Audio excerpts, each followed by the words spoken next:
Hello student, welcome back my YouTube channel. आप सभी का हमारे यूट्यूब चैनल गौरव 14 आरयूएचएस में एक बार फिर से स्वागत है। तो स्टूडेंट, आप सभी को पता हो कि आरयूएचएस बीएससी नर्सिंग की काउंसलिंग स्टार्ट हो चुकी है। तो काउंसलिंग में आवश्यक रिपोर्टिंग के टाइम पे आपके क्या क्या डॉक्यूमेंट्स हैं, आपके लगातार कमेंट थे कि सर क्या क्या डॉक्यूमेंट्स हैं, प्लीज़ उनके बारे में बता दीजिए।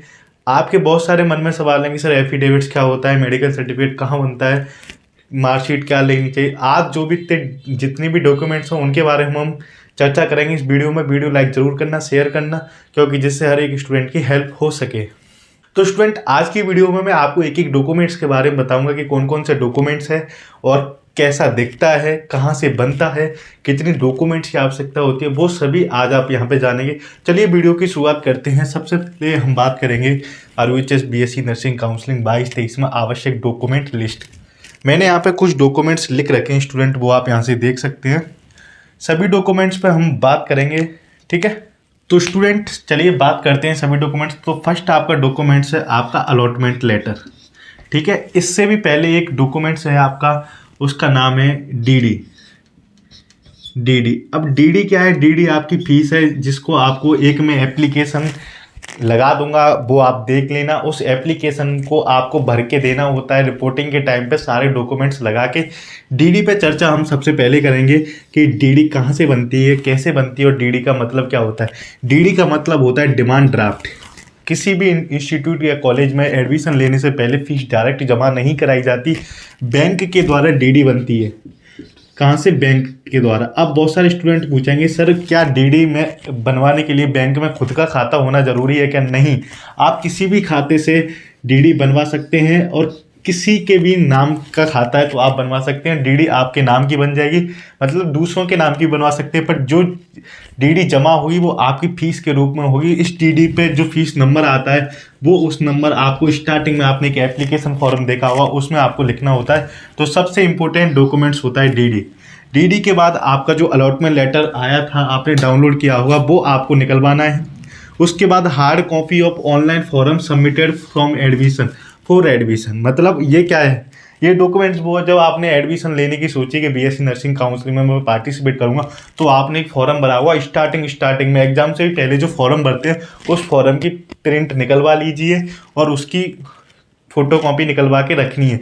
आपको ये सारे डॉक्यूमेंट्स के कम से कम 3 सेट लेके रखने हैं अपने पास।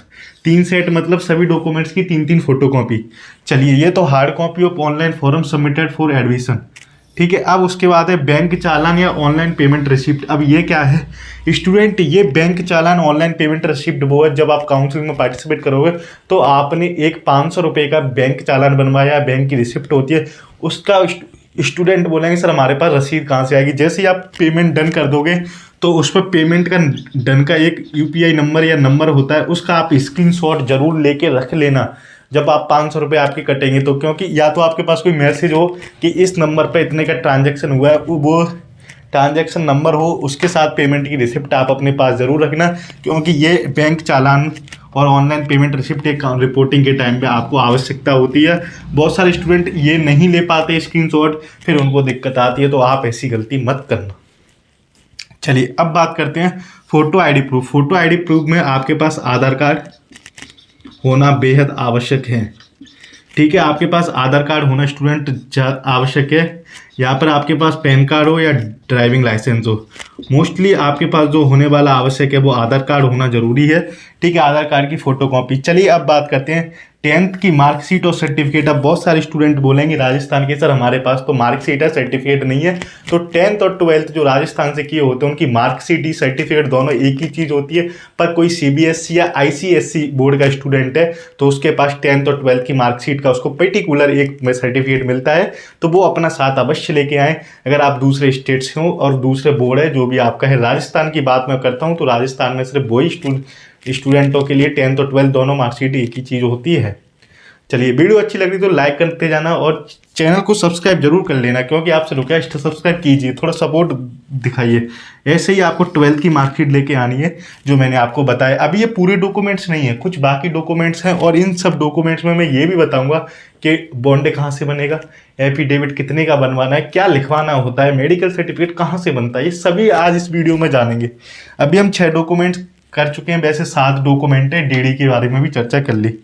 चरित्र प्रमाण पत्र, करेक्टर सर्टिफिकेट आपको 12th पास आउट करने के बाद जरूर मिलता है, तो कृपया करके अपने स्कूल से इसको जरूर साथ में लेके आएँ, करेक्टर सर्टिफिकेट को। ठीक है, कास्ट सर्टिफिकेट की मैं ऑलरेडी चर्चा कर चुका हूँ, ये आपका 1 साल से ज़्यादा पुराना नहीं होना चाहिए।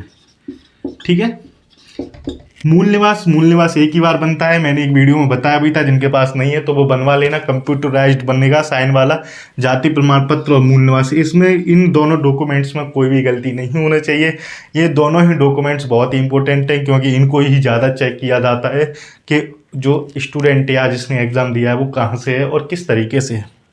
चलिए अब बात करते हैं विकलांगता प्रमाण पत्र, डिसेबिलिटी। ये 40% से ज़्यादा अगर कोई स्टूडेंट डिसेबिलिटी है तो उसके पास विकलांगता का प्रमाण पत्र होता है, जो डिसेबिलिटी स्टूडेंट बनवाते हैं। चलिए अब बात करते हैं 11वें नंबर का डॉक्यूमेंट्स है माइग्रेशन सर्टिफिकेट। माइग्रेशन सर्टिफिकेट जैसे ही आप 12th के बोर्ड के एग्जाम दे देते हो स्टूडेंट, तब आपको किसी भी अन्य स्टेट में पढ़ने के लिए एक सर्टिफिकेट की आवश्यकता होती है, उसको माइग्रेशन सर्टिफिकेट बोलते हैं। जो 10th 12th में जो 12th वाले स्टूडेंट होते हैं उनको ये माइग्रेशन सर्टिफिकेट एग्जाम देने के बाद बोर्ड की मार्कशीट आने के बाद जरूर साथ में मिलता है। तो अभी तो ये 11 डॉक्यूमेंट्स हुए हैं, इनके बावजूद जो डॉक्यूमेंट्स बचते हैं मैं उनको नेक्स्ट में बताने वाला हूँ। चलिए उन डॉक्यूमेंट्स के बारे में जानते हैं, फिर हम जानेंगे कि कौन सा डॉक्यूमेंट्स कहाँ से किस तरीके से बनवाना है।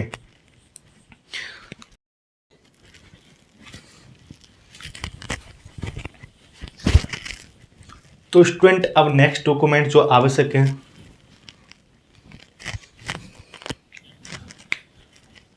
तो स्टूडेंट जो नेक्स्ट डॉक्यूमेंट आवश्यक है उनके बारे में बात करते हैं। अभी तक आपने 11 डॉक्यूमेंट्स देख लिए, टोटल 18 डॉक्यूमेंट्स लगने वाले हैं। सबसे पहले करते हैं 12वें नंबर पर आपका एडमिट कार्ड। अब बहुत सारे स्टूडेंट बोलेंगे सर एडमिट कार्ड कहाँ से लाएंगे।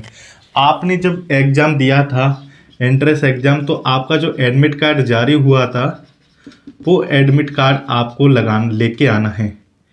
एंट्रेंस में जो आपने एडमिट कार्ड लगाया था वो ज़रूर लेके आना है। ठीक है, चलिए अब बात करते हैं बॉन्ड।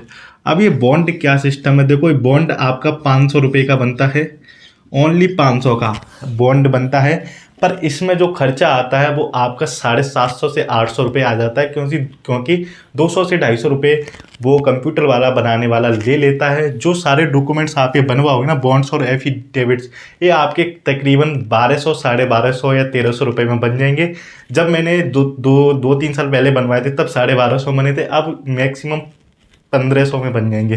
ठीक है, इस बॉन्ड में क्या लिखा होता है, इसको कहाँ कहाँ से बनवा सकते हैं, इसको आप स्टूडेंट मैं आपको बताऊंगा कहाँ से बनवा सकते हैं बॉन्ड और एफिडेविट को। अभी सिर्फ आप ये जानिए, जैसे ये डॉक्यूमेंट्स की लिस्ट कंप्लीट हो जाएगी मैं बताऊंगा, इनको मैं छोड़ दूंगा। एफिडेविट्स आपके 50 रुपये के बनेंगे स्टाम्प पे।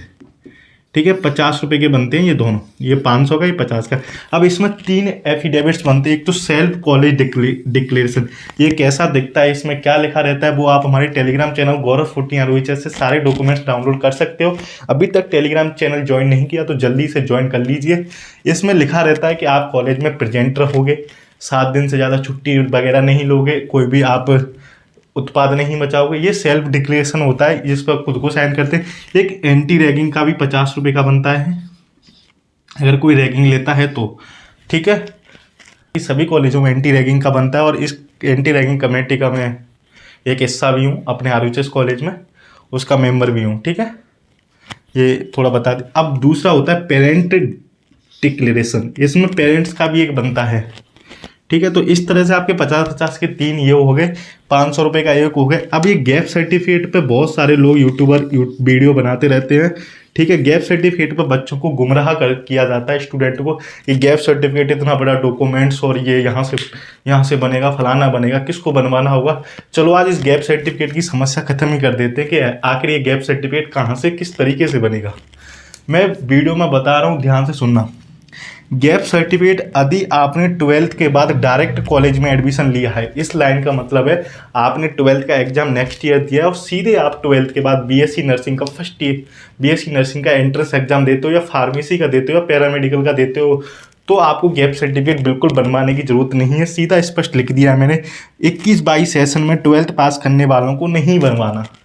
मतलब करेंट 12th पास करके आप एंट्रेंस एग्जाम देते हो तब आपको ये बिल्कुल नहीं बनवाना है। अगर आपने एग्जाम दिए हुए आपको 1 या 2 साल हो गई, ठीक है। अगर आपको 2 साल होगी तो 2 साल के गैप का सर्टिफिकेट बनवाना होता है। इसमें आपको बताना पड़ता है कि आप क्या कर रहे थे, ठीक है, एडमिशन ना लेकर कोचिंग कर रहे हो या अन्य कोई संस्थान या कॉलेज में पार्टिसिपेट कर दिया है, तब आपको ये बनवाना होता है। अगर आपने 2 साल हो गई तो 2 साल का, 3 साल हो गई, 12th पास की हो, जितने साल बाद आप एडमिशन लेते हो वो तो पता ही चल जाता है कि चलो मैंने 1 साल तैयारी की तो मुझे 1 साल का गैप सर्टिफिकेट बनवाना होता है। तो इस तरह से ये गैप सर्टिफिकेट बनता है। 12th पास करके डायरेक्ट वाले स्टूडेंटों को बिल्कुल नहीं बनवाना होता। गैप सर्टिफिकेट भी आपका 50-60 रुपये का बनता है, वो आपको मैं बता दूंगा। तो इस गैप सर्टिफिकेट का फॉर्मेट भी आप हमारे टेलीग्राम चैनल से डाउनलोड कर सकते हो। ये सारे डॉक्यूमेंट्स कहाँ से बनते हैं इसके बारे में भी बताऊंगा मैं। ये आप जान लीजिए कि गैप सर्टिफिकेट किसको बनवाना आवश्यक है, किसको नहीं। ये लाइन एक बार दोबारा और पढ़िए। यदि 12th के बाद डायरेक्ट कॉलेज में एडमिशन ना लेकर कोचिंग अन्य संस्थान पर पार्टिसिपेट किया है तब जरूरी होता है, बाकी ये बिल्कुल जरूरी नहीं होता। उसके बाद इंपॉर्टेंट टॉपिक आता है ट्रांसफर सर्टिफिकेट, टीसी। अब टीसी को लेके बहुत सारे स्टूडेंटों का सवाल है कि सर मेरे पास डुप्लीकेट टीसी है, मेरे पास ओरिजिनल टीसी नहीं है, क्या डुप्लीकेट टीसी चल जाएगी? हाँ, डुप्लीकेट टीसी चल जाती है। आप टीसी जरूर लेके आनी, बिना टीसी के आपका वो एडमिशन नहीं होगा। अगर आपके पास डुप्लीकेट टीसी है, ओरिजिनल खो गई है, तो वो टीसी भी यहाँ पे चल जाती है, ठीक है। अब मेडिकल सर्टिफिकेट लास्ट ऑप्शन होता है, मेडिकल सर्टिफिकेट।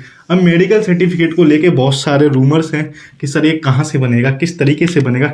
चलिए, अब जो डॉक्यूमेंट्स बचे हुए हैं ये कहाँ से बनते हैं, इन पे हम चर्चा करते हैं। तो स्टूडेंट, सबसे पहले हम जानेंगे मेडिकल सर्टिफिकेट कहाँ से बनेगा।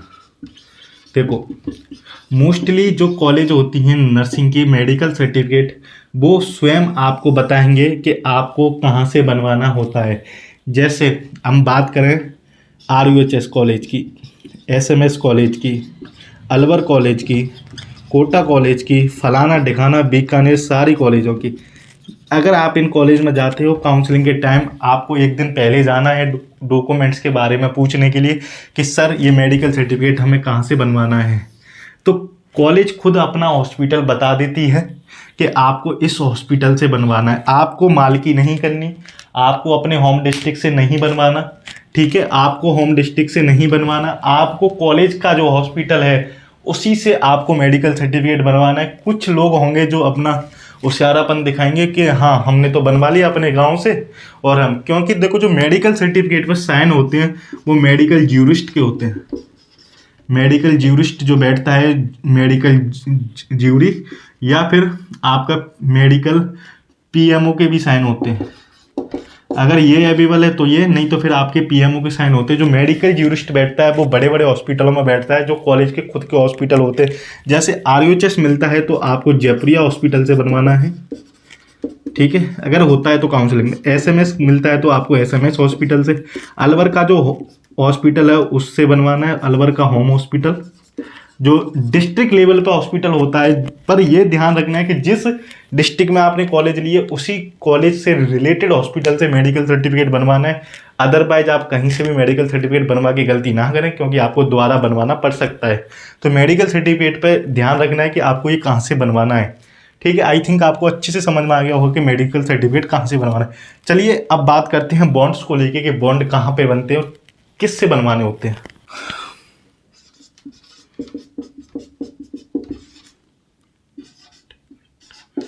तीन एफिडेविट प्लस बॉन्ड और आपका कैप सर्टिफिकेट, ये तीनों ही डॉक्यूमेंट्स आपको ई-मित्र के द्वारा,